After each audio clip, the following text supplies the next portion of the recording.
우리가 지난 몇 주 동안 바른 교회는 어떤 모습의 교회여야 할까? 이거에 대해서 이제 우리가 깊이 생각을 좀 하고 있습니다.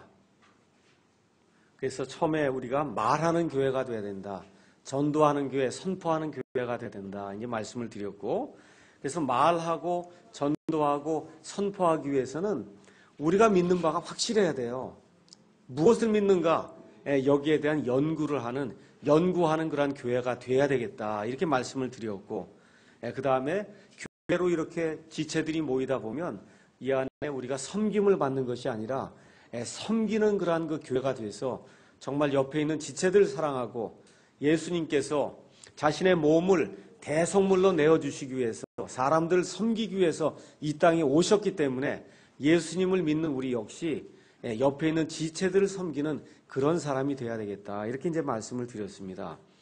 또 지난주에는 제가 구체적으로 섬기는 것 가운데 어떻게 하나님께 우리가 가진 것들을 하나님께 드려서 하나님께 영광을 돌리고 또 옆에 있는 그런 지체들을 섬길 수 있는가, 이런 내용을 가지고 주는 교회라고 하는 그런 제목을 가지고 여러분에게 말씀을 드렸습니다.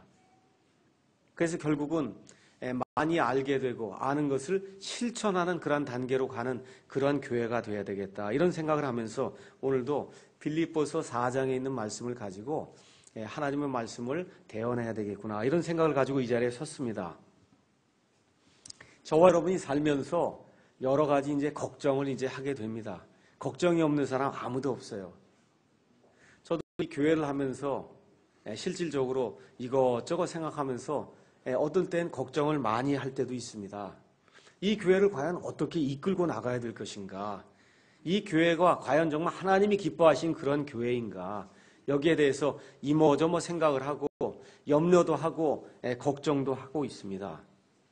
여러분이 성경을 읽으면서 특별히 서신서의 그 저자가 되는 사도 바울의 그러한 이 언행을 성경 말씀을 통해서 많이 읽게 됩니다. 걱정을 많이 했을 그런 사람들 중에 진짜 한 사람을 꼽으라고 이야기하면 사도 바울을 우리가 꼽을 수가 있을 거예요. 오늘 우리가 빌립보서에 있는 이 말씀을 읽었는데, 이 빌립보서는 사도 바울이 자유로운 몸으로 있는 상태에서 기록한 그런 말씀이 아니라 로마의 감옥에서 죽음을 바로 앞에 둔 그런 상황 속에서 자기가 옛날에 선교하러 들어갔던 그 빌립보라고 하는 그런 지역에 그 성도들 한 사람 한 사람을 생각하면서 로마의 감옥에 갇혀있는 그런 상태에서 지금 자기가 사랑하던 그 형제 자매들에게, 그 예수님의 교회 그 지체들에게 나눠주고 싶은 그런 그 말씀을 적은 것이 이 빌립보서라고 이제 성경이 기록을 하고 있습니다. 근데 이 말씀을 기록하면서도 사도 바울이 굉장히 걱정이 많았어요. 빌립보서 1장에 가서 한번 잠깐 보겠습니다.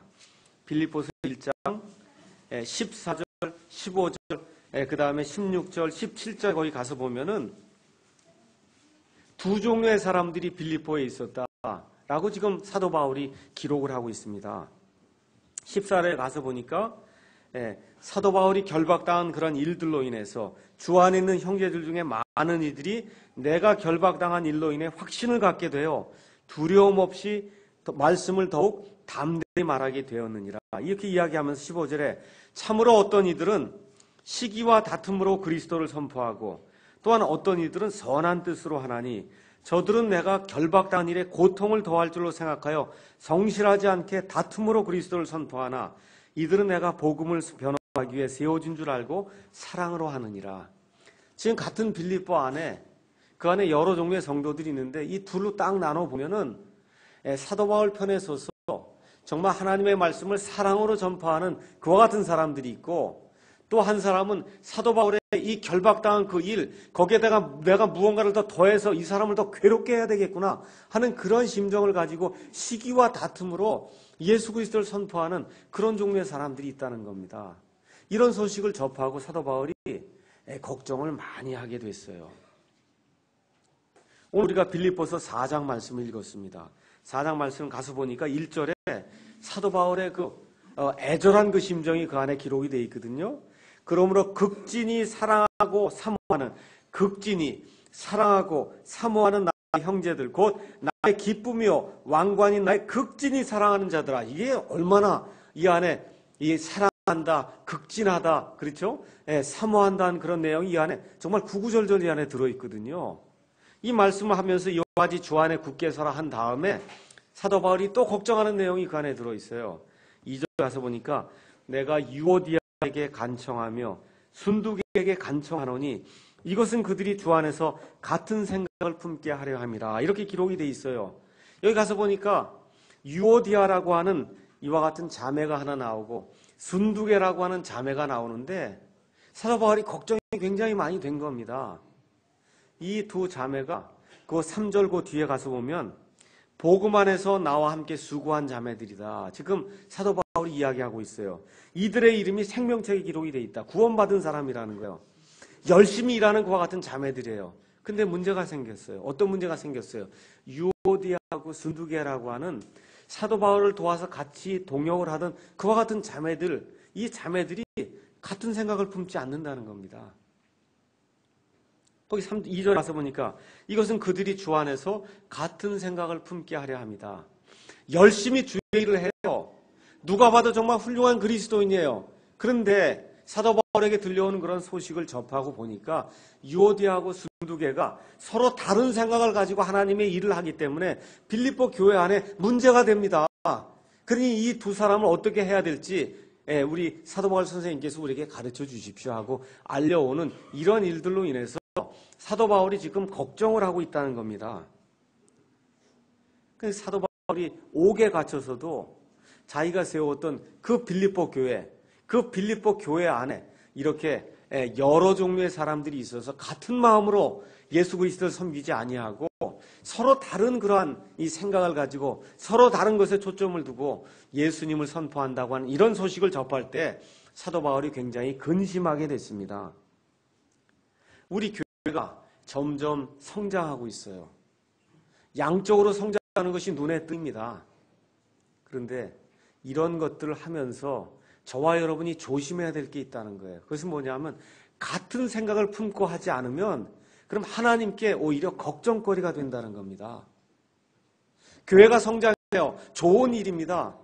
내적으로 성장합니다. 외적으로 성장합니다. 좋은 일이에요. 살아있는 생명체라 그러면 성장해야 되기 때문에 좋은 일입니다. 근데 여기 있는 것처럼 서로 다른 생각을 가지게 되면 그러한 그 외적인 성장이 저와 여러분에게 복이 되지 못한다는 거예요. 오히려 사역자를 근심하게 만드는 그와 같은 일이 될 수 있다는 겁니다. 그래서 같은 생각을 품되 어떤 생각을 품어야 되냐? 바른 생각을 품어야 된다는 거예요. 예수 그리스도 안에서 바른 생각을 가지고 같은 마음으로 일치해서 나가게 될 때 이 외적인 성장이 하나님이 기뻐하실 수 있는 그와 같은 좋은 성장이 될 수 있다. 성경이 그렇게 이야기하는 겁니다. 다시 한번 말씀드리면 생각이 올바른 결실을 맺을 수 있다는 거예요. 잠언의 표현대로 이야기하면 열심을 다해서 내 마음을 지켜라. 사람의 모든 사는 동안의 그 이슈들이 이 마음에서 나온다는 거예요. 그러니까 저와 여러분의 생각이 올바르다. 그래야 어떤 식으로 올바라야 되냐면 예수님이 원하시는 그런 방식으로 저와 여러분의 생각이 올바라야 그래야 저와 여러분의 모임이 저와 여러분의 외적 성장이 하나님이 기뻐하시는 그런 일이 될 수 있다고 성경이 우리에게 이야기해 주는 겁니다. 그래서 이거를 먼저 어떤 격언 비슷한 것으로 해서 제가 요약을 하면 이렇게 말씀을 드릴 수가 있어요. 잘 생각해 보세요. 생각을 심으면 행동을 거둡니다. 그 다음에 행동을 심으면 습관을 거두게 돼요. 자꾸 똑같은 행동을 하게 되면 그러면 그게 습관이 된다는 얘기예요. 그 다음에 습관을 자꾸 심으면은 그럼 그게 인격을 거두게 돼요. 인격이 나온다는 거예요. 맨 마지막에 인격을 자꾸 심으면은 저와 여러분의 운명이 거기서 결정이 됩니다. 그러니까 생각에서 행동이, 그 다음에 행동에서 습관이, 습관에서 인격이, 그 다음에 그 인격이 저와 여러분의 운명을 결정한다는 거예요. 아니 예수 믿으면 운명이 다 결정된 건데 무슨 운명을 결정하냐? 잘 들으셔야 돼요. 예수 믿는데 이 세상이 지옥이 되면 안 됩니다. 그런 운명에 빠지면 안 돼요. 예수님을 믿는데 그 가정이 지옥이 되면 그런 운명에 빠지면 안 된다는 거예요. 많은 분들이 구원받았다 기뻐합니다. 그런데 구원받은 이후에 곧바로 지금 천국에 가는 게 아니잖아요. 맞습니까? 하나님께서 허락하신 우리가 이 안에서 앞으로 몇십 년을 이 인생을 살아야 되는데 이 인생의 운명이 저와 여러분이 어떻게 생각하느냐에 따라서 그 운명이 결정된다는 거예요. 부부간의 가정생활이, 부모 자식 간의 그런 관계가, 목사와 성도 간의 그런 관계가, 성도와 성도 간의 그런 관계가, 우리와 믿지 않는 사람들의 그런 모든 관계가 우리가 어떻게 생각을 하느냐에 따라서 육신을 입고 있는 이 땅에서 우리의 운명이 그런 것에 대해서 결정이 된다는 거예요. 다시 말씀드리면 구원받는 것과 그 다음에 성화되는 것이 다 생각에서 이루어진다는 겁니다. 아무 생각 없으면 여러분 구원받을 수 있을까요? 네. 아무 생각 없으면 구원받을 수 없어요. 내가 왜 이 땅에 사는가? 앞으로 나의 운명은 어떻게 될 것인가? 과연 천국이 있고 지옥이 있는가? 과연 하나님이 계신가? 사람이 창조된 것인가? 사람이 진화된 것인가? 여기에 대한 깊은 생각을 하면서 나는 과연 죄인이라고 성경이 이야기하는데 이 죄된 이러한 모습에서 내가 벗어날 수 있는 그런 길이 있는가? 저와 여러분이 깊이 생각하지 않으면 구원받을 수가 없습니다. 맞습니까? 그래서 생각을 해야 구원받을 수 있어요. 구원받은 이후에 우리에게 주어진 사명이 뭐냐? 사명이, 가장 큰 사명이 뭐냐? 전도하는 게 가장 큰 사명이 아니에요. 구원받은 이후에 가장 큰 사명을 저와 여러분이 부여받은 것인데 그건 성화가 되는 거예요. 예수님의 모습으로 바뀌는 것이 저와 여러분이 이 땅을 살아가는 동안 제일 큰 목표로 삼고 그것을 매일같이 추구해야 될 그런 목표로 삼아야 될 가장 중요한 목표가 성화가 되는 겁니다. 그럼 성화가 되려면 내가 과연 하나님 보시기에 올바른 존재인가 아닌가 하는 것을 매일 매시간 매초 생각하는 그와 같은 일이 없으면 성화가 이루어질 수가 있을까요? 없을까요? 없습니다. 그러니까 우리 인생에서 가장 중요한 것 두 가지를 들라고 얘기하면 구원과 성화인데 이 구원과 성화를 올바로 이루기 위해서는 생각을 똑바로 해야 된다는 거예요. 생각을 똑바로 해야 된다. 그래서 구원받은 이후에 특별히 성화는 한마디로 인격의 함양이에요. 인격의 함양. 자, 저 사람 정말 예수 믿고 나니까 너무 사람이 멋있다. 이런 이야기를 아내에게서, 남편에게서, 자식들에게서, 부모에게서 듣는 저와 여러분이 돼야 됩니다. 참 이게 어려운 거예요. 여러분 그게 어려운 거예요. 그런데 예수님이 그런 목표를 주신 거예요. 어떻게 하면 되느냐? 예수님처럼 하면 돼요. 예수님처럼 하면 되는 거거든요. 근데 예수님처럼 하기 위해서는 이 하나님의 말씀을 읽고 그리고 어떻게 해야 되냐? 생각을 해야 된다는 거예요. 하나님이 머리는 제가 우리 학생들에게 늘 얘기해 이 머리는 하나님이 치장하라고 준 게 아니라 생각하라고 줬다. 늘 얘기하거든요. 이 학교도 가면 머리에 염색하고 온 애들 별 아이들이 다 있어요. 그러면 얘기를 해요. 첫 시간에 가서 염색하는 거 하면 수업에 못 들어온다. 딱 얘기하고 머리는 하나님이 생각하라고 주신 거다. 생각. 그래서 오늘은 제목을 생각하는 교회 이렇게 잡았습니다. 생각하는 교회. 지금 요새 드리는 제목이 아주 간단해요. 말하는 교회, 연구하는 교회, 섬기는 교회, 주는 교회, 생각하는 교회. 아시겠죠? 오늘은 생각하는 시간을 좀 가져야 되겠어요. 생각을 좀 해야 그래야 우리의 인격이 올라가게 돼서 하나님을 기쁘시게 하는 그런 모습으로 저와 여러분이 바뀔 수가 있습니다. 여기 가서 읽어보니까 오늘 빌립보서 4장 1절에서 9절에 가서 보시면 그러면 거기 유명한 구절이 있어요. 어떤 구절이 있냐면 항상 주를 기뻐하라. 내가 다시 말하노니 기뻐하라. 너희의 절제를 모든 사람이 알게 하라. 주께서 가까이 계시느니라. 아무것도 염려하지 말고 오직 모든 일에서 기도와 간구로 너희가 요청할 것들을 감사와 더불어 하나님께 알리라. 그리하면 모든 이해를 뛰어넘는 하나님의 평강이 그리스도 예수님을 통해 너희 마음과 생각을 지키시려 해서 빌립보서 4장 말씀을 읽고 목사가 설교를 하면 늘 4절부터 7절이 핵심 주제예요. 맞습니까? 그래서 오늘 그렇게 핵심 주제를 잡으신 분들이 있으면 헛다리를 짚으신 거예요. 오늘은 그 내용은 안 할 거예요. 오늘 내용은 8절의 말씀이에요. 오늘 내용은 나중에 제가 4절부터 7절에 대해서는 다시 한번 강해를 할 겁니다. 근데 오늘 제가 왜 1절부터 이 9절까지 말씀을 읽었느냐 하면 앞에 순두개와 그 유오디아 이야기와 이런 모든 것들 다 종합적으로 이야기해야 되기 때문에 그래서 오늘 성경 말씀은 1절부터 9절까지 읽었고 오늘의 핵심은 말씀이 8절과 9절 말씀입니다. 그래서 오늘은 8절과 9절 말씀을 제가 강의하는 그런 시간을 갖도록 하겠습니다. 8절 말씀 가서 보니까 끝으로 형제들아, 끝으로. 우리 개혁 성경에는 종말로 이렇게 돼 있어요. 이거 종말이 오나 보다 이렇게 생각하는 사람이 있습니다. 종말로 형제들아 이렇게 돼 있어요. 개혁 성경에는. 근데 우리 성경에는 finally 끝으로 형제들아 이렇게 나온단 말이에요. 끝으로. 자, 그러면 여기 빌립보서에 가서 보시면 끝으로가 2번이 나와요. 끝으로가. 또 한 번 끝으로가 어디 나오냐면 여러분 3장 1절 가서 보세요. 3장 1절. 3장 1절에도 가서 보니까 끝으로 나의 형제들아 주를 기뻐하라 나오죠? 맞습니까? 그 끝으로가 지금 2번 나온단 말이에요. 끝으로가 빌립보서에 2번이 나와요. 아니 끝으로 보통 쓸 때는 한 번만 써야지 끝으로를 2번 쓰면 안 되는 거 아니에요. 이거 편지를 쓰는데 길지도 않은 편지에 지금 끝으로가 2번이 나온단 말이에요. 뜻이 있다는 겁니다. 그래서 첫 번째 끝으로는 뭐고 두 번째 나오는 둘째 끝으로는 뭔가 그걸 저희가 여러분이 한번 살펴보는 그런 시간을 갖겠습니다. 먼저 빌립보서 3장 1절에 나와 있는 그 상황은 뭐냐면 끝으로 나의 형제들아 주를 기뻐하라 이렇게 지금 이야기하는 그런 내용이 있어요. 지금 사도 바울이 어디에 갇혀 있다 그랬어요? 감옥에 갇혀 있어요. 감옥에 갇혀서 죽을 날을 지금 기다리고 있습니다. 죽을 날을 지금 기다리고 있는 거예요. 사도 바울이 감옥에 갇혀서 자기의 죽을 것을 이렇게 늘 생각하면서 내가 지난 30년 동안 사도 바울이 한 30살쯤 돼서 회심을 하게 돼서 한 60세쯤 돼서 이제 죽게 됐단 말입니다. 그래서 지난 30년 동안 사도 바울의 나이가 예수님하고 거의 비슷한 겁니다.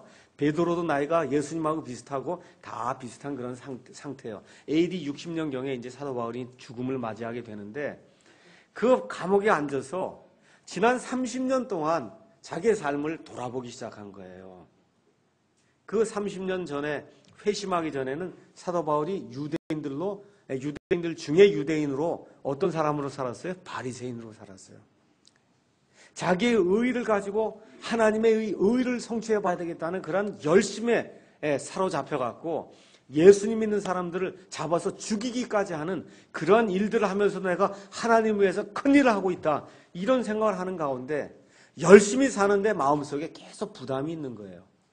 율법을 지키려고 애를 쓰는데 율법을 다 지킬 수 없는 그와 같은 그 자신의 모습을 발견하고 회심 이전에 자기 속에 있던 그런 갈등을 생각해 보기도 하고 이런 가운데 다마스커스로 가는 도중에 예수 그리스도를 만나게 됐거든요. 그 예수님을 만나게 된 이후에 아나니아라고 하는 그런 사람의 이 손길을 통해서 이 사람이 구원받고 하나님의 자녀가 되는 그 같은 일들을 감옥 속에서 이렇게 생각하는 가운데 그 안에서 그 다마스커스에서 하늘에서 내려오는 그런 빛을 보고 두려워하고 떨고 눈에 무언가 붙어서 앞도 보지 못하고 하던 그런 그 일들을 쭉 생각하는 가운데 예수님을 알게 된 그 이후로 죽음을 두려워하지 않고 지난 30년 동안 여기저기 온 세상을 두루 다니면서 하나님의 말씀을 선포했던 그런 모든 것들을 감옥 속에 가서 생각을 하는 가운데 맨 마지막에 이 상태가 어디에 지금 있는 거예요? 감옥 속에 지금 들어와 있거든요.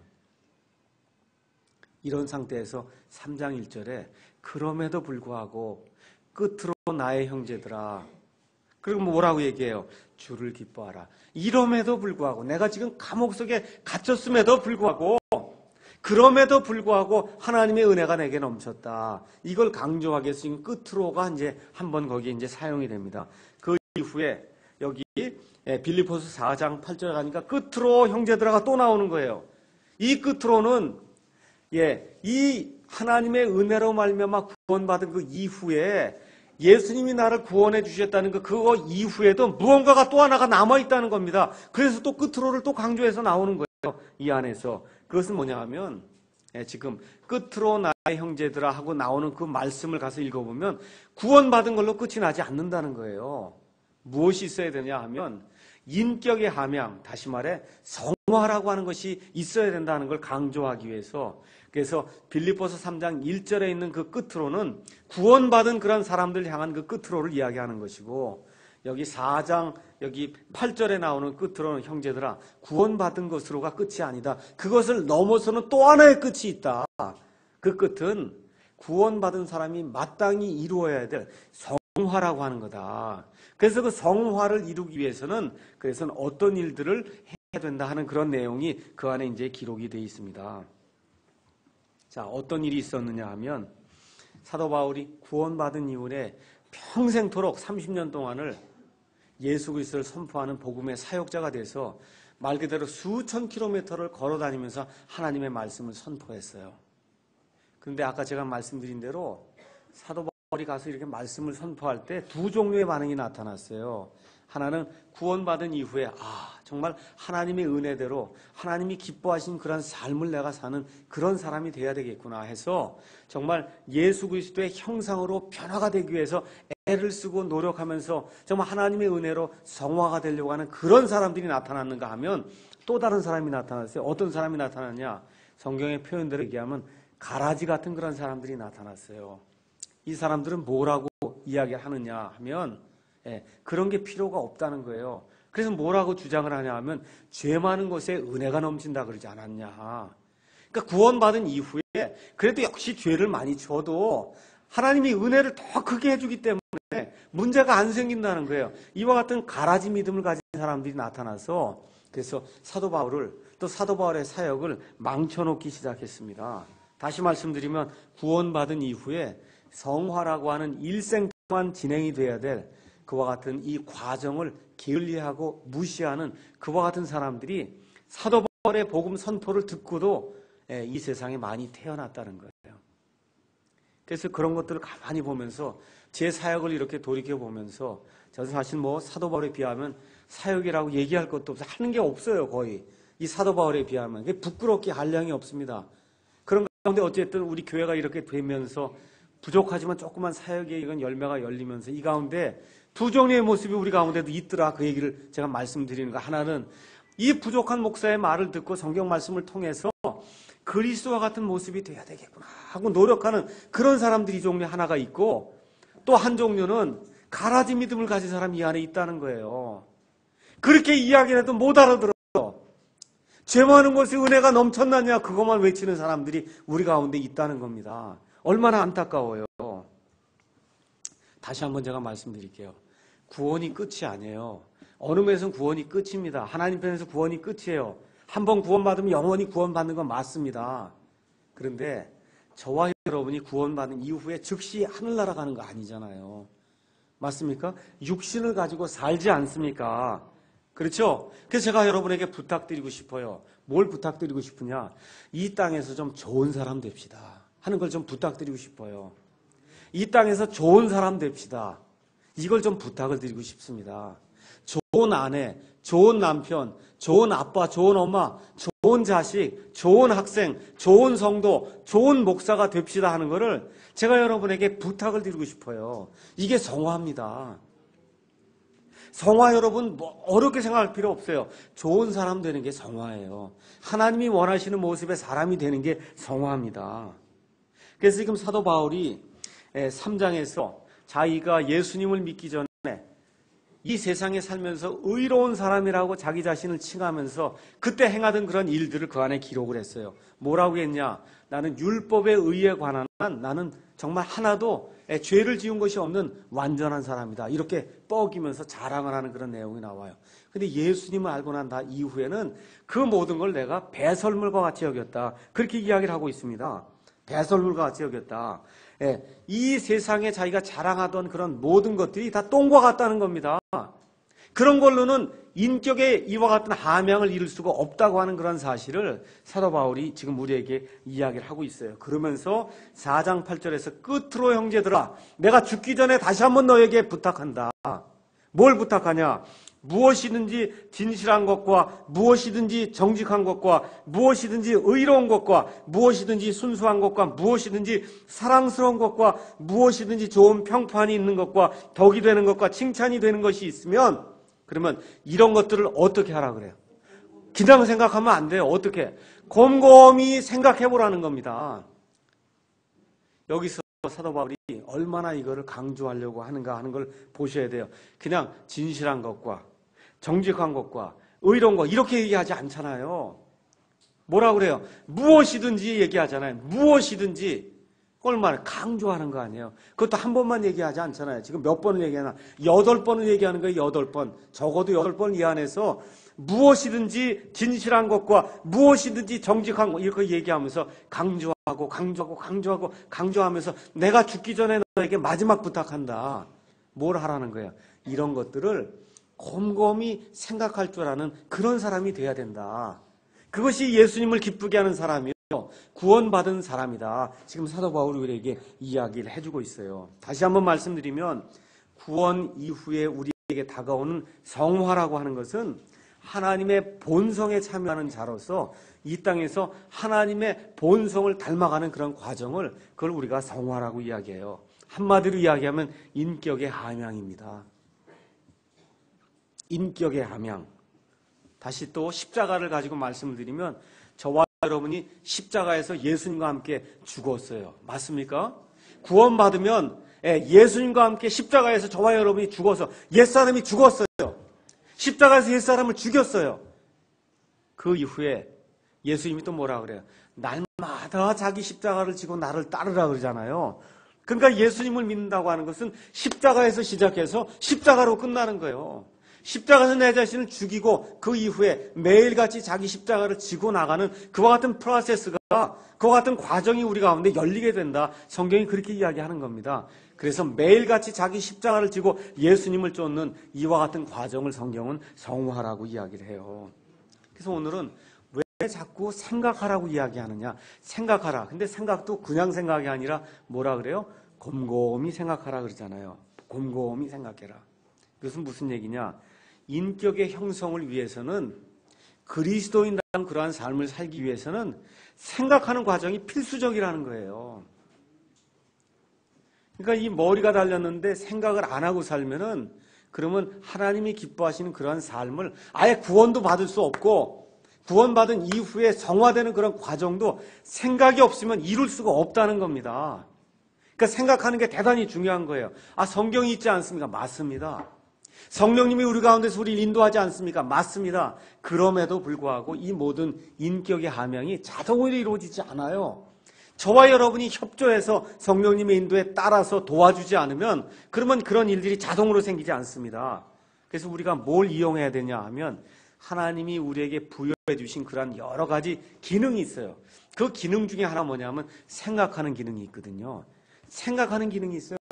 이 생각하는 그 기능을 잘 활용을 해서 그래서 하나님이 원하시는 성화 과정에 우리가 동참을 해야 된다. 성경이 이야기하고 있어요. 다시 한번 말씀드리면 성경은 무엇이 옳은가, 무엇이 좋은가, 무엇이 선한가를 우리에게 이야기해주고 그렇지만 이런 것들을 어떻게 우리가 생활에 적용해야 될 것인가는 우리에게 다 전적으로 맡기는 거예요. 우리가 해야 되는 거예요, 적용은. 이 일에 있어서 좋은 거, 옳은 거, 바른 것을 내가 어떻게 적용해야 될 것인가 하는 것은 성령님이 가져다가 이렇게 머리치 끌어다가 이렇게 적용시켜주지 않습니다. 저와 여러분이 우리 자신을 내치고, 그렇죠? 그리고 우리 자신을 성령님의 인도하에 복종시키게 될 때, 그때 하나님이 원하시는 그와 같은 성화 과정이 이루어진다는 거예요. 자, 이야기를 들어보면 여기 8절에 무엇이든지 진실한 것, 정직한 것, 의로운 것, 순수한 것, 사랑스러운 것, 좋은 평판이 있는 것, 덕이 되는 것, 칭찬이 되는 것. 여러분 이거 세상 사람도 좋아할까요? 좋아하지 않을까요? 이런 거. 믿지 않는 사람도 이거 좋아해요? 좋아하지 않아요? 이거 좋아하는 거예요. 그러니까 사도 바울이 믿지 않는 사람들도 이런 거 추구하지 않느냐. 하물며 그럼 믿는 사람은 이거 이상은 해야 되지 않느냐. 그 얘기하는 거예요. 믿지 않는 사람들 이거 추구하지 않느냐. 하물며 예수님을 믿는다고 하는 사람은 이거를 더 곰곰이 생각을 하고 이것 이상의 것을 추구해야 되지 않느냐. 지금 그렇게 이야기하는 겁니다. 다시 말씀드려서 구원받은 이후에 좋은 그리스도인이 돼야 되겠다고 굳게 결심하는 그와 같은 일이 필요하다는 겁니다. 곰곰이 생각하고 그 다음에 결심을 한 이후에 그 다음에 9절에 가서 보니까 너희가 내 안에서 배우고 받고 듣고 본 그것들을 뭐라 그래요? 행하라 그러잖아요. 그래서 행하는 데까지 나아가는 그러한 그리스도인이 우리가 돼야 된다. 성경이 그렇게 이야기를 하는 겁니다. 그러면 사도 바울은 뭘 예를 들어요? 자기 자신은 예를 들은 거예요. 내가 예수님을 알고 난 이후에 지난 30년 동안 온 세상 곳곳에 다니면서 모든 성도들의 행한 나의 모습을 한번 보라는 겁니다. 부끄러워서 저는 얘기할 수가 없어요. 이 목사로서 저도 이렇게 이야기를 해야 되는데 저는 그렇게 할 자신이 없습니다. 성경 말씀을 보라고 얘기할 수밖에 없어요. 성경에 나오는 우리 예수님과 사도 바울을 보라고 얘기할 수밖에 없어요. 부족하기 때문에 그렇습니다. 근데 사도 바울이 얼마나 예수님을 따르는 사람이 되었는지 누굴 보라 그래요? 나를 봐라 하고 이야기한단 말이에요. 저와 여러분이 부끄럽지만 나중에 점점 성화되는 그런 과정이 이루어지게 될 때 나중에 가서는 정말 나를 봐라라고 이야기할 수 있을 정도로 성화가 충만한 그런 사람이 되기를 예수님의 이름으로 축원합니다. 지금은 부족해요. 맞습니까? 저도 굉장히 부족합니다. 제 딸도 있고 제 아내도 있고 하지만 보기에 굉장히 부족해요. 근데 날이 갈수록 점점 성화되는 그런 모습이 돼서 내 안에서 보고 배우고 느끼고 본 바를 그거를 행하라고 이야기할 수 있을 정도로 저와 여러분이 성화가는 그런 모습으로 하나님 앞에 서기를 주님의 이름으로 다시 한번 축원합니다. 자, 그래서 이 성경 말씀을 읽을 때 저희가 복음서를 읽어서 누구를 배워요? 예수님을 배우는 거예요. 복음서를 읽으면 예수님을 배우는 거예요. 서신서를 읽으면 누굴 배워? 사도 바울과 이 사도 바울 외에 여러 이 성경 말씀을 기록해 준 하나님의 사람들의 모습을 읽게 되고 또 성경 안에 구약에 있는 역사서라는 이런 걸 읽게 되면 여러 사람의 인격을 우리가 보게 돼요. 성경 안에는 이 세상에 사는 모든 사람의 인격이 다 들어있어요. 아담과 이브로부터 시작해서 여러분이 악한 사람 보려고 하면 가룟 유다, 아간, 그렇죠? 그 다음에 이집트의 파라오 이런 사람 보면 얼마나 마음이 강팍하게 돼서 하나님을 섬기지 않는가 금방 볼 수가 있게 되고 부족한 가운데 있지만 하나님의 뜻을 따르려고 했던 모세와 요셉과 다윗과 다니엘과 같은 이런 사람들 보게 되면 그리고 특별히 이 세상에 완전한 사람으로 오셔서 하나님의 완전한 모습을 보였던 예수님의 그런 그 모습을 저와 여러분이 보게 되면 말 그대로 인격의 모든 스펙트럼을 다 보는 거예요. 성경 안에서. 악한 자로부터 시작해서 흠이 하나도 없는 사람까지. 맞습니까? 예수님 있잖아요. 그렇죠? 이 안에 내용이 다 들어있어요. 성경을 읽으면. 그래서 저와 여러분이 성경을 읽는 거예요. 이 안에서 정말 나는 어떤 사람이 되어야 될 것인가. 이 목표를 세우고 그 목표를 향해 돌진하기 위해서 그래서 성경 말씀을 읽는 겁니다. 자, 이렇게 될 때 어떤 일이 생긴다는 거예요. 9절 끝부분에 가니까 그리하면 평강의 하나님께서 너희와 함께 계시리라. 지금 그렇게 이야기하는 겁니다. 사도 바울이 지금 어디 갇혀 있어요? 감옥에 갇혀 있어요. 감옥이 여러분 자유를 빼앗는 데입니까? 기쁨을 주는 데입니까? 자유를 빼앗고 기쁨을 빼앗아 가는 데요. 빼앗아 가는 데잖아요. 그런데 지금 뭐라 그래요? 하나님께서 주신 인격의 이러한 그 성화 과정을 통해서 인격의 하명을 이루게 되면 하나님이 기뻐하는 그런 사람이 되면 감옥에 가서도 평강의 하나님이 너희와 함께 하신다는 그런 축복이 우리에게 임한다는 거예요. 재물이 많든지 적든지 그게 중요하지 않다는 겁니다. 병에 걸렸든지 병에 걸리지 않고 건강하든지 그게 중요하지 않다는 거예요. 인격의 하명을 이루어서 하나님이 기뻐하시는 사람, 그리스도의 장성한 분량에까지 이른 그런 사람이 될 때는 평강의 하나님이 심지어 감옥에 갇혀있는 그런 상태에서도 평강의 하나님이 너희와 함께 하시리라고 하는 그런 축복을 받는 그런 아름다운 사람이 될 수 있다고 성경이 우리에게 이야기해주고 있는 겁니다. 그러니까 뭐가 중요해요? 곰곰이 생각하는 게 중요하다는 거예요. 곰곰이 생각하게 될 때 이런 축복이 우리에게 임한다고 성경이 이야기를 하고 있습니다. 자, 그러면 여기 사도 바울이 뭐를 곰곰이 생각하라고 하는가? 그 내용을 한번 8절에 있는 걸 하나하나 생각해 보도록 하겠습니다. 첫 번째, 끝으로 형제들아 무엇인지 진실한 것을 곰곰이 생각하라는 거예요. 진실하다. 진리가 되는 걸 곰곰이 생각하라는 겁니다. 진리. 우리 예수님이 이 땅에 오셔서 내가 곧 길이요 진리요 그렇죠? 생명이다. 내가 곧 길이요 진리요 생명이다. 나를 통하지 않고는 아버지께로 올 자가 없다. 그렇게 이야기했어요. 예수님이 말씀하신 거, 예수님이 보여주신 모든 건 100% 진리입니다. 지금 사도 바울이 그렇게 100% 진리가 되는 것은 무엇이든지 그것을 다 추구하기 위해서 곰곰이 생각을 하라고 그렇게 이야기하는 겁니다. 그러니까 우리 그리스도인으로서 인격의 하명을 위해서 성화를 위해서 제일 먼저 중요한 게 뭐라는 거예요? 진리라고 하는 게 제일 중요하다는 거예요. 진실한 것, 진리가 되는 것, 이걸 추구하는 사람이 돼야 하나님을 기뻐하는 그런 사람이 될 수 있다는 겁니다. 왜 그러냐? 요한복음 8장 44절에 가서 보면 마귀는 거짓의 압이라 그랬어요. 진리가 아닌 것, 진실하지 않은 것, 그거는 거짓이잖아요. 맞습니까? 그거를 창조한 자가 누구라 그래요? 마귀라고 얘기해요. 그래서 마귀는 심지어 사람들의 마음까지 부패시킵니다. 이렇게 하다 보니까 사람들이 믿지 않는 사람이나 믿는 사람이나 마귀의 거짓말에 많이 빠진다는 거예요. 미국에 한 통계를 냈어요. 사람들이 많이 걱정을 한다는 거예요. 자, 그래서 진짜 이 걱정이 진짜로 걱정할 거리인가 아닌가 이거에 대해서 한번 곰곰이 생각해 보십시오 하고 사람들에게 앙케이트 조사를 했더니 8%만 이게 진짜 걱정이라고 그러고 걱정합니다 하고 걱정을 했는데 실제로 보니까 92%가 이건 걱정거리가 아니라는 거예요. 그럼 뭐예요? 마귀가 거짓으로 사람을 속이는 거거든요. 그러니까 마귀는 사람을 속이고 사람을 속이는 그런 체제를 만들고 사람을 속이는 그 같은 철학을 만들어서 사상체계를 만들어서 사람을 지옥으로 이끄는 그와 같은 일을 한다. 성경이 그렇게 이야기하고 있습니다. 마귀가 하는 일은 항상 그거예요. 하나님의 말씀을 의심하게 하는 거예요. 그래 정말 하나님이 그렇게 말씀하시더냐? 누구에게 한 말이에요? 이브에게 한 말이에요. 하나님이 먹지 말라고 하시더냐? 하나님이 분명히 말씀했음에도 불구하고 이브에게 다가서 그러죠. 하나님이 정말 그렇게 말씀하시더냐 하고는 자기 생각을 쑥 집어넣어주면 그럼 그게 거짓 생각인지도 알지 못하고 사람들이 거짓 것들을 받아들여서 진리를 배척하는 그와 같은 일이 우리에게서 나올 수밖에 없다는 겁니다. 자, 그래서 빌라도의 진술을 가서 보시면 요한복음 18장 38절에 예수님과 빌라도가 대화하는 그와 같은 대목이 나옵니다. 예수님이 뭐라고 말씀하시냐? 나는 진리요 또 진리를 증언하기 위해 왔다. 그렇게 얘기했더니 빌라도가 로마의 총독이에요. 훌륭한 사람이에요. 공부를 많이 한 사람이에요. 근데 빌라도가 요한복음 18장 38절에 뭐라고 대답하냐면 진리가 뭐냐 그래요. 지금 나이가 50은 됐을 거예요. 로마에서 임명을 받아서 지금 유대 지방을 다스린 총독이에요. 지금식으로 얘기하면 대통령이에요. 지금 예수님께 뭐라 그래요? 진리가 뭐냐 이래요.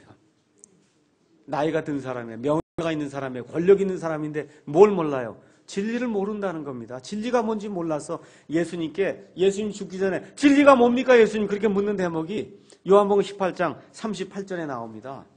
다시 말씀드려서 이 세상에 마귀에게 사로잡히면 그러면 진리가 뭔지를 모르고 정말 일평생 고생하고 살다가 나중에 마귀와 함께 지옥불 속에 들어갈 수밖에 없는 그러한 운명을 맞이한다고 성경이 이야기를 하고 있습니다.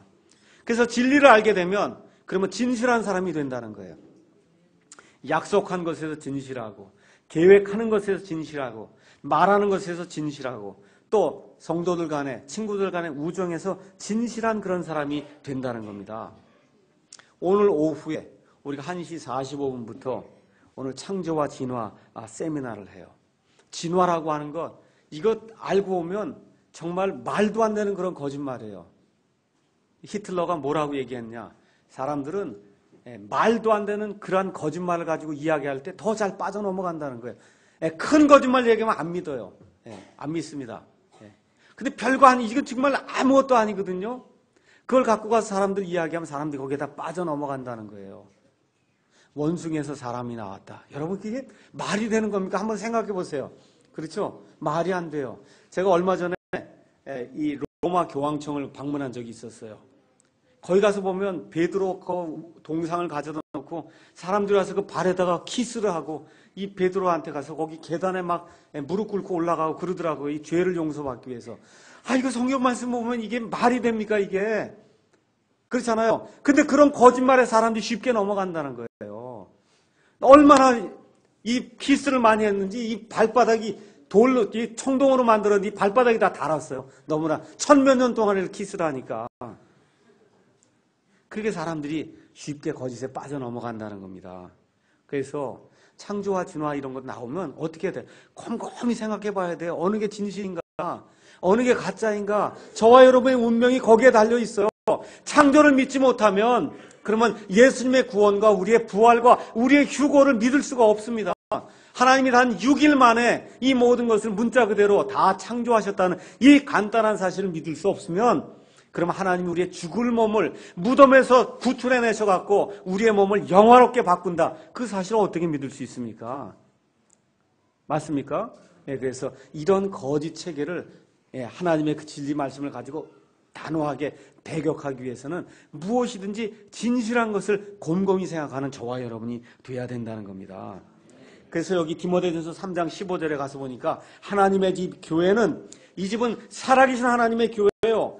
진리의 기둥과 터다, 그렇게 이야기했습니다. 저와 여러분이 여기 모여서 교회를 하고 있어요. 여기는 진리의 기둥과 터예요. 이 안에 거짓이 있을 수 있습니까? 없습니까? 없어요. 이 안에 저와 여러분이 이야기하고 제가 여러분 가운데 선포하고 저와 여러분이 읽는 이 성경 말씀 이 안에는 거짓은 있을 수가 없는 거예요. 그래서 저와 여러분은 진리의 기둥과 터가 되는 하나님의 교회의 일원이 된 겁니다. 거짓이란 게 있을 수가 없는 거예요. 그러니까 어떤 사상이나 책이나 뭐가 오면 어떻게 해야 돼요? 곰곰이 생각을 해봐야 돼요. 이게 진리인가 거짓인가 곰곰이 생각하게 될 때 하나님이 기뻐하는 그런 사람이 될 수 있다는 겁니다. 두 번째, 뭘 생각해야 되냐? 무엇이든지 정직한 것을 생각해야 된다는 거예요. 정직하다. 영어로 지금 아니스트라고 하는 그런 말을 썼는데, 정직하다. 원래 뜻이 뭐냐면 존경받을 만한 그런 일인가 아닌가를 생각을 해야 된다는 거예요. 이 일을 하는 것이 정말 사회 사람들에게도 존경받을 만한 그런 일인가 아닌가, 그렇게 되다 보니까 이게 정직이라고 하는 그런 말로 우리 이 성경에는 번역이 되어 있습니다. 사회 사람들도 인정하고 존중히 여기는 그런 것들, 내가 하고자 하는 그런 일이 그런 것인가 아닌가를 곰곰이 생각해 봐야 된다. 성경이 그렇게 이야기하는 겁니다. 디모데 전서 3장 7절에 가서 보면 감독의 조건이 나와요. 목사의 조건이 나옵니다. 그 목사의 조건 중에 하나가 외부 사람들에게 평판이 좋아야 된다는 거예요. 정직하다는 것으로 평판이 좋아야 된다는 겁니다. 무엇이든지 정직한 것이 있는가 하는 것을 저와 여러분이 늘 곰곰이 생각하게 될 때 하나님이 기뻐하신 그런 사람이 될 수 있다는 겁니다. 셋째는 뭐라고 나와 있냐면 무엇이든지 의로운 것을 곰곰이 생각해야 된다는 거. 의롭다는 거예요. 저 사람 참 하는 게 참 공평해. 참 공의로워. 이런 말을 저와 여러분이 들어야 된다는 거예요. 쉽게, 아주 쉽게 제가 말씀드리면 편파성을 띠면 안 된다는 거예요. 이 교회 안에 들어와서 경상도, 전라도 뭐 이런 거 이야기하고 좌파, 우파 이야기하고 교회에 들어와갖고 난 누구만 좋아해, 누군 미워해, 이런 거 하면 안 된다는 거예요. 편파성을 띠면 안 된다는 거예요. 이런 어떤 재물이 많고 학식이 많고 또 어떤 세상에 지위가 높은 사람이 들어오면 야고보서 기자가 이야기한 대로 여기 와서 앉으십시오 하고 좋은 자리를 내주고, 이거 딱 보니까 옷이 허름하고 별거 없는 것 같은 사람 저쪽 구석에 가서 당신 앉으시오 하고 이렇게 사람을 편파적으로 대하는 것, 그런 거 하면 안 된다는 거예요. 그건 의로운 게 아니라는 겁니다. 그러니까 우리 교회 안에서 교회가 좋은 교회가 되고 하나님 원하는 그런 교회가 되기 위해서는 무엇이든지 의로운 것을 곰곰이 생각해 봐야 돼요. 저와 여러분이.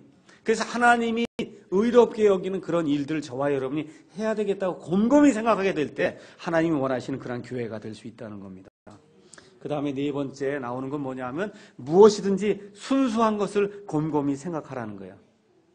생각하는 것, 또 말하는 것, 행동하는 것, 이게 순수한가 한번 생각을 해보시란 말이에요. 여러분의 양심이 살아있고 성령님이 여러분 안에 역사하면 이거 하는 게 순수한 의도로 내가 하는 건가 아닌가 여러분 알 수 있어요? 없어요? 있습니다. 그러니까 모든 일을 할 때 내가 이걸 순수한 의도로 하고 있는가 그렇지 않은가를 곰곰이 생각을 해봐야 된다는 거예요. 특별히 교회 안에는 남자와 여자들이 있습니다. 그래서 이성 간에 교제하고 이성 간에 대화를 나누거나 할 때도 어떻게 해요? 항상 이게 순수한 그런 감정으로 내가 하고 있는가 아닌가를 늘 생각을 해야 된다는 거예요. 특히 오늘은 청소년들하고 청년들에게 한마디 이야기를 해야 되겠어요. 이 세상은 순수함을 잃고 있습니다. 세상 사람도 순수한 거 따지지 않아요. 즐거운 거, 기쁜 것을 따져요.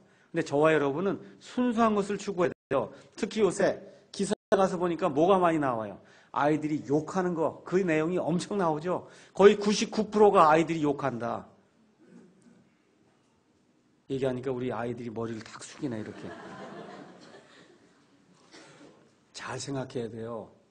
우리 예수님을 믿으면 성민이 잘 들어, 동화도 잘 듣고 예수님 믿으면 욕하는 거 그런 거 안 하는 거예요. 알겠어요? 그 순수하지 않은 거예요, 그게. 그런 거 하는 거 아니에요. 부모도 그런 거 하면 안 돼요. 그래서 깨끗하고 순수한 그런 마음을 가져야 됩니다. 여러분, 이 창세기 가서 읽으면 요셉이 이집트에 그 관원의 집에 팔려갔어요. 모든 걸 다 관할하는 그런 사람이 됐어요. 그랬더니 그 관원의 이 아내가 요셉과 한번 성적인 그런 관계를 갖기 위해서 요셉을 유혹하는 대목이 나오잖아요. 그 젊은 사람이 그 순수성을 유지하기 위해서 심지어 어떻게 해요? 감옥에 갇히는 그런 일을 감수하면서 자기 순수성을 유지하려고 노력하는 것을 하나님이 기쁘게 받으신다는 겁니다. 다니엘이 잡혀갔어요. 왕이 주는 그런 음식을 먹으면 아무 문제가 없어요. 근데 마음속에 어떻게 하기로 했어요? 나는 순수성을 유지하기로 그렇게 작정을 했다는 겁니다. 그렇게 할 때 콩을 먹음에도 불구하고 고기를 먹은 아이들보다 얼굴빛이 더 반하게 되는 그런 역사가 일어나는 것을 저와 여러분이 기억하지 않습니까? 그래서 무엇이든지 순수한 것을 우리가 추구하려고 노력을 해야 됩니다. 이 교회는 그런 교회가 돼야 하나님이 기뻐하는 그런 교회가 된다는 겁니다. 다섯째, 무엇이든지 사랑스러운 것을 추구해야 된다는 거예요. 무엇이든지 사랑스러운 것. 어떤 사람이라도 기뻐할 만한 그런 일을 저와 여러분이 곰곰이 생각해야 된다는 거예요. 이건 무슨 소리냐 하면 무엇이든지 사랑스럽다. 이건 무슨 얘기냐면 오늘 집에 가셔서 허락이 되면 한번 하늘을 한번 쳐다보세요. 하늘 보면 별들이 굉장히 많을 거예요. 그 많은 별 중에 특별히 더 반짝이는 별이 있죠. 맞습니까? 여기에 무엇이든지 사랑스러운 게 그런 거예요. 우리 그리스도인들이라고 하면 다 사랑스러운 일을 해야 되는데 무엇이든지 사랑스럽다 얘기하는 건 그것들 가운데 특별히 더 반짝이고 남들이 더 좋아하는 거 이런 걸 우리가 생각을 해야 된다는 겁니다. 그 쉽게 얘기하면 좋은 성격의 소유자가 돼서 남을 배려할 줄 아는 사람이 돼야 된다는 거예요. 우리가 여기 많은 사람들이 새로 나오고 있어요. 그러면 오래 다닌 사람들이 가서 어떻게 오셨습니까? 그렇죠? 성함은 어떻게 되십니까? 어디서 오십니까? 이렇게 물어주고 배려를 해야 된다 그 얘기입니다. 그게 뭐예요? 무엇인지 사랑스러운 것을 생각하는 그런 사람이라는 거예요. 그 다음에 여섯째, 무엇이든지 좋은 평판이 있는 것.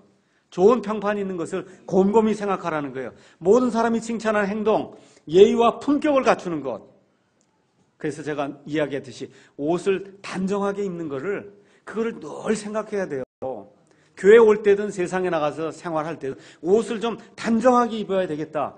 그 교회 가니까 그 사람들이 완전히 다르던데 이런 얘기를 저와 여러분이 들어야 되는 거예요. 제가 비싼 옷 입으라는 게 아닙니다. 아시죠? 단정하게 옷을 입고 단정하게 말을 하고 단정하게 행동하는 것 저와 여러분이 보여야 된다는 겁니다. 일곱째, 무엇이든지 덕이 되는 것. 그래서 사도 바울이 더 이상 이야기하지 않고 하나로 이야기하는 거예요. 무엇이든지 덕이 되는 것. 단편적인 예로 말씀드리면 교회에서 알게 모르게 섬기는 것. 그렇죠? 이름이 드러나지 않아도 몰래 가서 잘 섬기는 그런 형제자매들이 있어요. 그거 얼마나 덕스럽습니까? 예배 시간 지킬 줄 알고 시간 전에 나와서 이 자리에 앉아서 성도들하고 교제도 나누고 이건 모든 덕스러운 일이에요. 그 다음에 8절에 가서 보니까 무엇이든지 칭찬이 되는 것을 그것을 여러분과 제가 곰곰이 생각해야 된다는 거예요. 지난주에 저와 여러분이 이 옆에 있는 인천대공원에 갔습니다. 인천대공원에 갈 때 제가 참 즐겁고 또 기쁜 마음으로 본 것이 있어요. 우리 이탁영 어르신이 같이 갔습니다. 이탁영 어르신 잘 걷질 못해요. 그렇죠? 연세가 한 70대인데 잘 걷지 못하십니다. 그래도 얼마나 가고 싶었으면 거기 가셨겠습니까? 근데 갔는데 다 전도하러 나간다고 이탁영 어르신 혼자 두고 다들 어디로 뿔뿔이 흩어졌어요. 그랬더니 이탁영 어르신보다 연세가 더 많으신 우리 새로 나오시는 이상현 어르신이 같이 옆에서 데리고, 그렇죠? 그래서 저 끝까지 밥 먹는 데까지 이제 가신 거예요. 같이. 그래서 저가 이제 또 같이 기다리고 있는데 도저히 걷지 못하는 거예요. 보리밥집까지 가야 되는데 그때 우리 오광일 형제가 또 나타나서 업어갖고, 그렇죠? 업어서 보리밥집까지 이제 모시고 갔단 말이에요. 다 끝나고 났더니 또 우리 송재건 형제가 차를 갖고 걸어갖고 차 가지고 와서 저쪽으로 돌아가서는 이분들을 모시고 그리고 여기까지 모셔다 드렸거든요. 이게 무엇이든지 칭찬이 되는 거예요. 맞습니까? 이런 일들을 저와 여러분이 하게 될 때 그때 하나님이 기뻐하시는 그런 모습으로 자랄 수 있다는 겁니다. 근데 이런 모든 기준이 뭐가 기준이 돼야 되냐? 내가 기준이 아니라 하나님의 말씀이 기준이 돼야 돼요. 하나님의 말씀과 하나님의 영이 우리를 인도하게 될 때 이런 것들을 추구할 수 있는 그런 사람이 될 수 있다는 겁니다. 결론의 말씀 드리겠습니다. 구원이 가장 중요해요. 이 자리에 앉아있는데 구원받지 못했다. 이거는 있을 수 없는 일이에요. 이건 구원받아야 되는 일이에요. 정말 제가 이건 이 교회에 나와서 구원이 가물가물하다. 이건 안 되는 겁니다. 이 구원받아야 되는 거예요. 맞습니까? 예수님의 보혈의 공로로 말미암아 구원받아야 돼요. 아이든 어른이든 구원받아야 되는 가장 중요한 거예요. 근데 구원받은 이후에 그걸 다 끝이 나면 안 되고 뭐가 있어야 돼요? 성화가 있어야 되는데 성화는 한마디로 이야기하면 인격의 하명이 있어야 돼요. 인격의 하명, 인격의 변화가 동반이 돼야 돼요. 이걸 하기 위해서는 하나님의 말씀을 살펴보고 성령님의 조명을 받아서 어떻게 해야 된다고? 곰곰이 생각을 해봐야 돼요. 곰곰이 무엇을 생각해 봐야 되냐? 무엇인지 진실한 것, 정직한 것, 의로운 것, 순수한 것, 사랑스러운 것, 좋은 평판이 있는 것, 덕이 되는 것, 칭찬이 되는 것, 이런 것들 저와 여러분이 곰곰이 생각을 하고 생각한 다음에 결심을 하고 그 다음에 그런 것들을 하나하나 행동에 옮기게 되면 그러면 하나님의 평강이 저와 여러분 가운데 거하리라고 하나님의 말씀 우리에게 위로를 해주고 있습니다. 맞습니까? 그래서 이번 한 주간 동안 아니 앞으로 우리가 이 사랑 침례교회를 하는 동안에는 내가 저 옆에 있는 사람들에게 내 아내에게 내 남편에게 내 가정에서 직장에서 좋은 사람이 돼야 되겠다. 그러니까 아주 굳게 결심을 하고 그래서 매일매일 예수님의 그 인격을 닮아가는 저와 여러분이 되시기를 주님의 이름으로 축원합니다. 기도하시겠습니다.